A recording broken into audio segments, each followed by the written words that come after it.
Welcome to Wellspring on the Air. I'm Nicole Alfonso, a therapist at Wellspring and the host of today's show about the connection between music and grief. With me today to discuss this interesting topic are two musicians, Amy Sunyoung Lee, Carson Marshall, and of course, one of our own here at Wellspring, Gabby Zelaya, one of our therapists. Together, we want to tell you about how music can help in the grieving process. So stay with us. We've got some vulnerable conversations about grief and how music can encourage this process. Thank you, Amy, Carson, and Gabby, for being with us today. I would like you to introduce yourselves to our listeners. Amy, would you tell them who you are and what you do? Hello, everyone. My name is Amy Sunyoung Lee, and I'm a cello fellow from the New World Symphony. New World Symphony is a national advanced orchestral training academy that provides fellowship program, which gives a specialized learning environment and performing experience for young, talented musicians like me. Awesome. Thank you, Amy. And you've brought a friend with you to our show today. Yes, I did. And his name is Carson Marshall. Carson, would you like to tell us a little bit about you? Yeah, I'm a violin fellow here at New World Symphony, and I'm from Western Massachusetts, kind of like the woods. There's lots of trees and bears and rivers and all sorts of stuff like that. Very different than here, that's for sure. Very different, yes. Awesome. Thank you, Carson, for joining the show today. And then, of course, our very own Gabby from Wellspring. Hello, my name is Gabby Zelaya. I'm a therapist here with Wellspring. I just deal with varying mental health concerns, emotion regulation, depression, anxiety, and I'm really excited to be here with you guys today.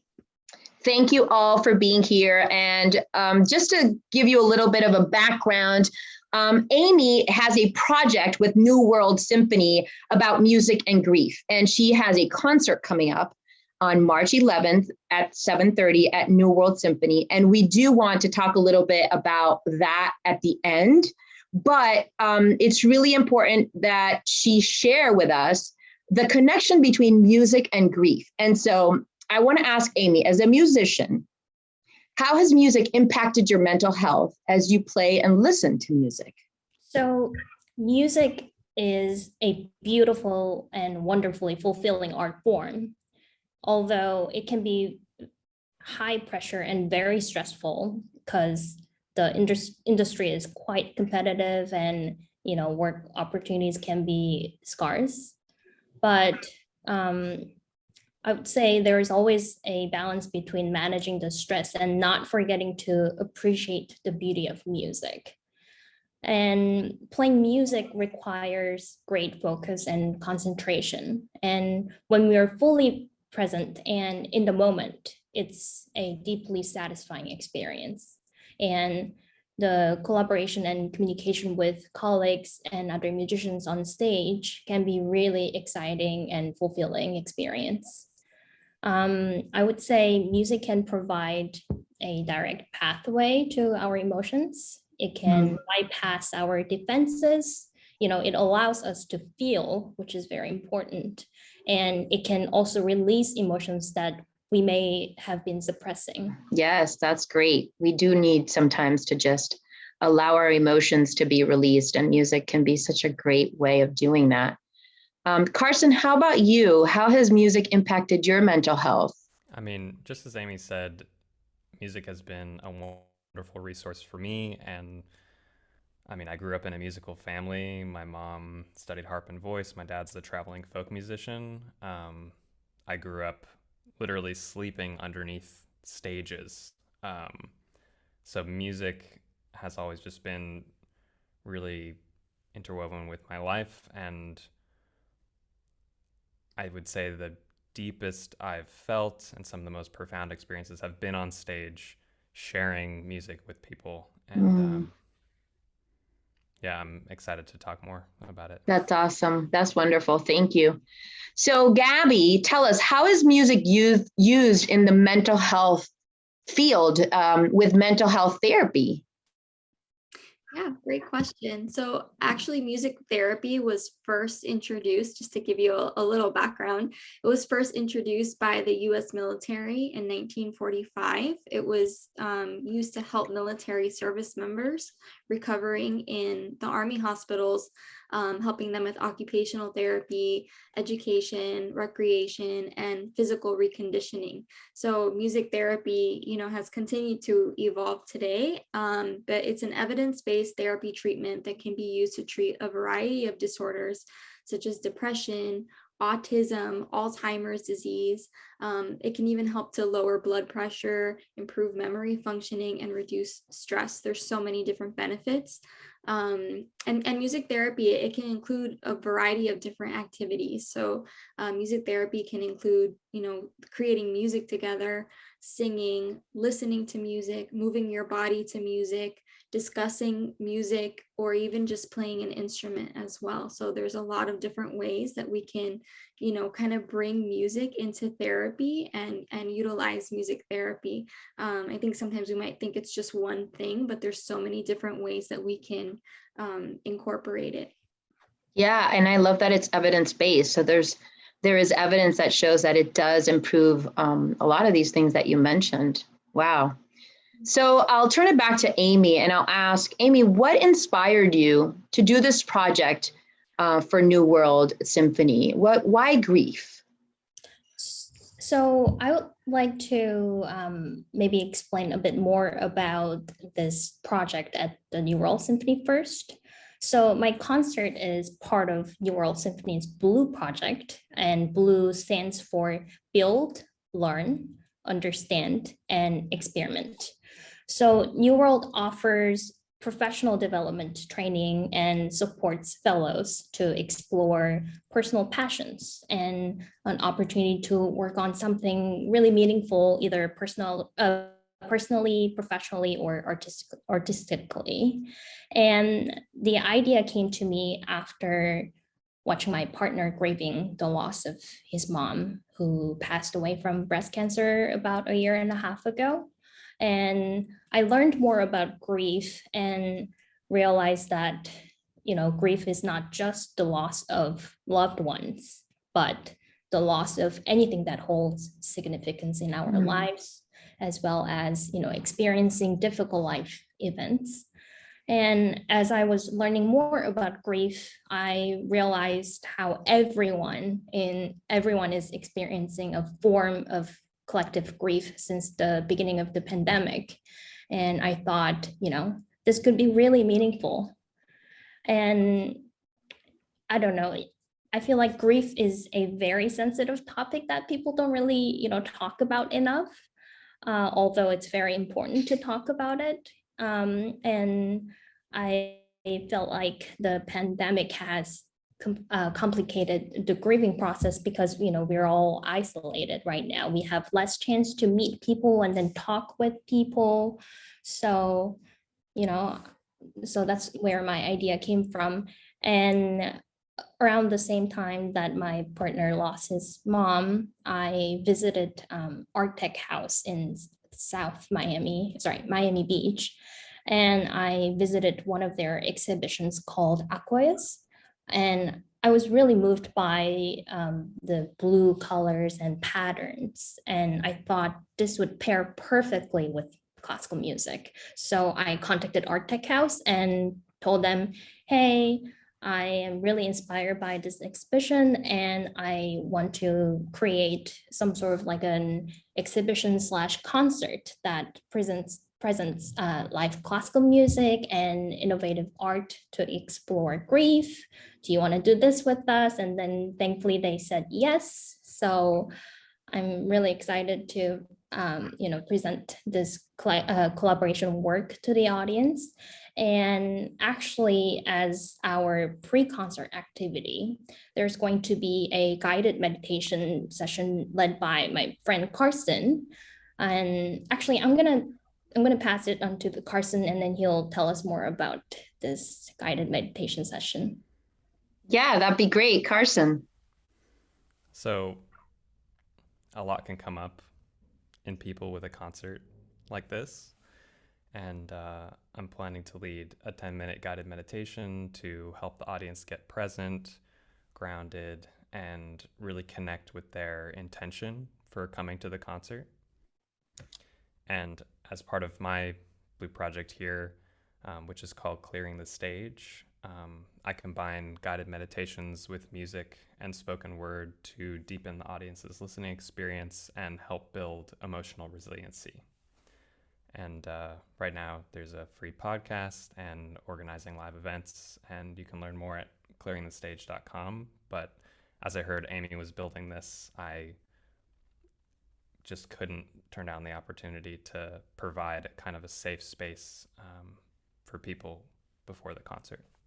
So good. I love that you have combined both of your projects in a way to help people have a better experience. This is really a special show that speaks to us about how music can be a useful avenue to grieve our many losses in life, big or small.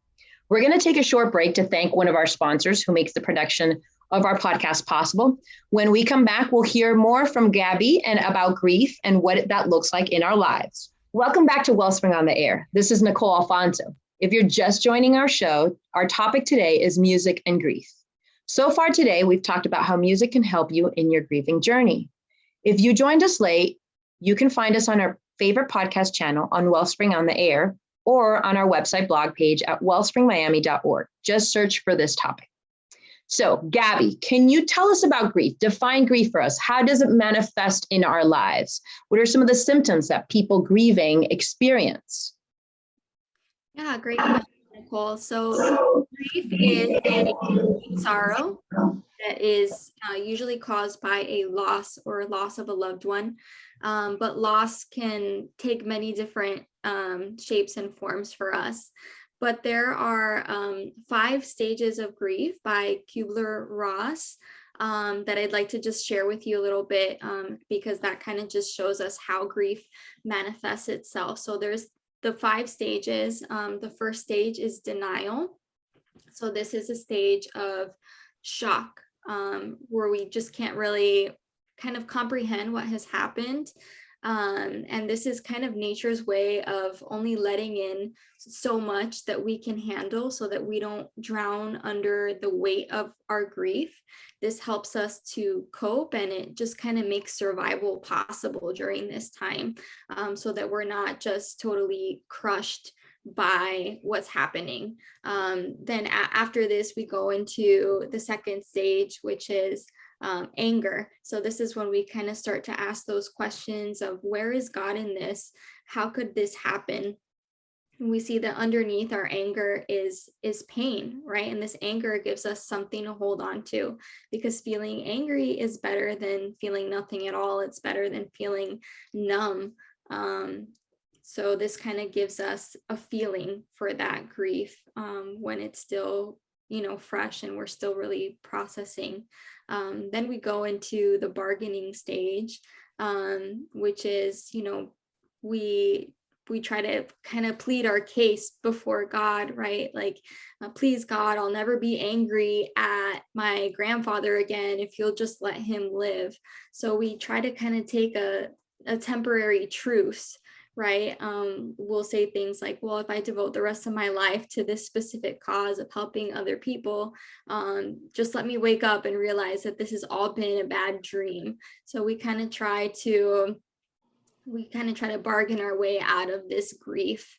Then we go into the third stage, which is depression. This is when the empty feelings present themselves and grief comes over us on a deeper level, often deeper than we could have thought possible. This is when we really start to feel the weight of this depression and grief come over us, and almost feels like it'll last forever. And so as big as it may seem, it's important for us to realize that this actually is an appropriate response for when we're facing a great loss. Usually after we are able to process and go through this stage of depression, we go into the last stage, which is acceptance. This is just about accepting the reality that our loved one is physically gone, or that loss that we're experiencing is is real. And we recognize that there's a new reality, right? A new permanent reality with this loss. So we're never going to like it or be okay with it, but we just kind of learn to adapt to living with it. We have our good days and our bad days, but we learn to adjust to a new way of life with the reality of this grief. Thank you, Gabby, for explaining that so well.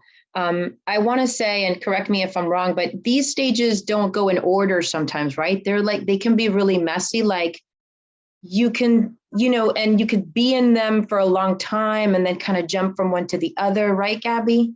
Right, exactly. You could be going through a stage of anger and then go into depression and then go back to anger or bargaining or denial. So it's not linear. Yeah.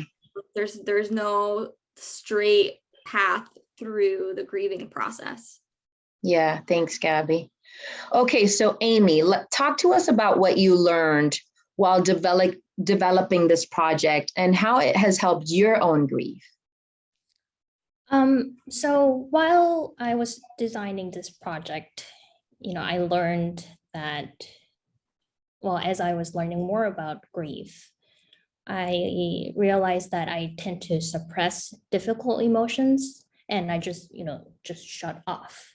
And this often leads to me not wanting to play and listen to music because music unlocks these hidden feelings.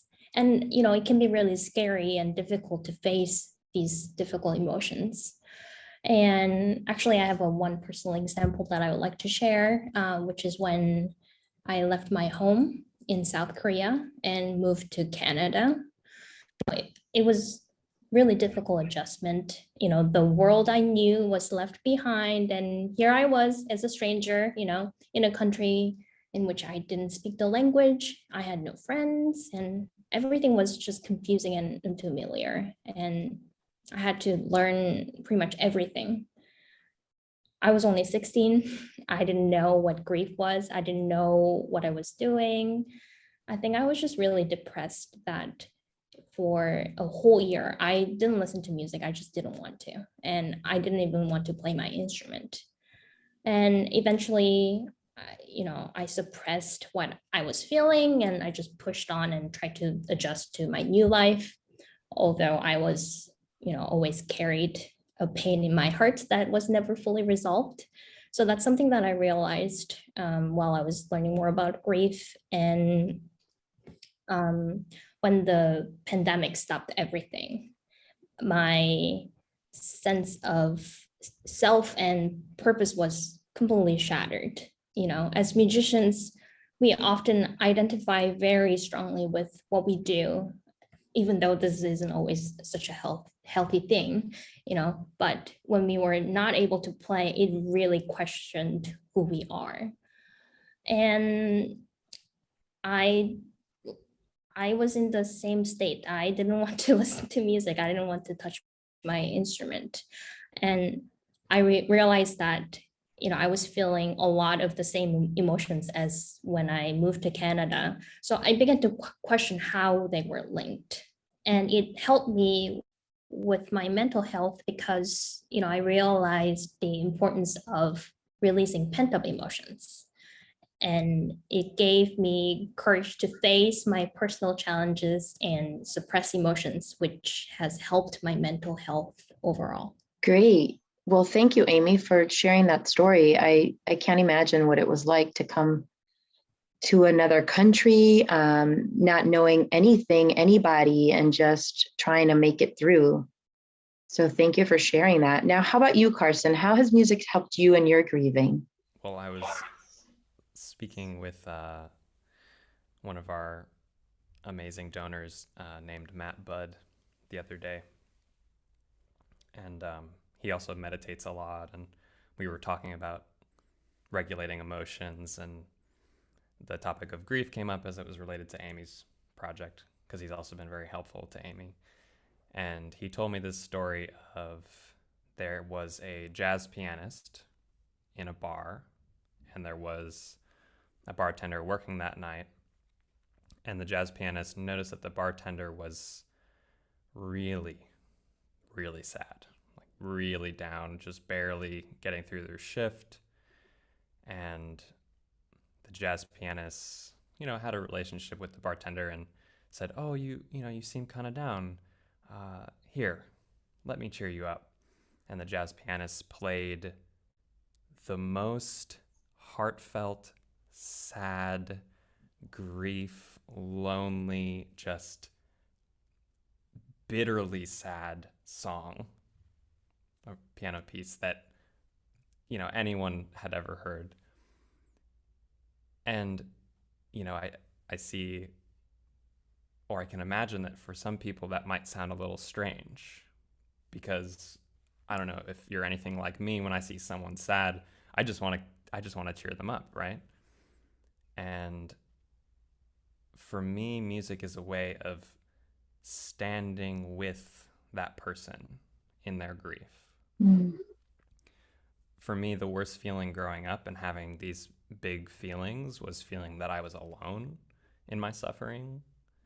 And for me, the ability to turn on some music and hear that same feeling, or play a piece that was written 400, however many years ago, and have that same feeling come up in me, I mean, it's amazing. And for me, like, engaging with that feeling through music and the fact that another person 400 years ago was feeling that same feeling helps me feel that I am engaging with something that's fundamentally human, engaging with my humanity by being with that feeling.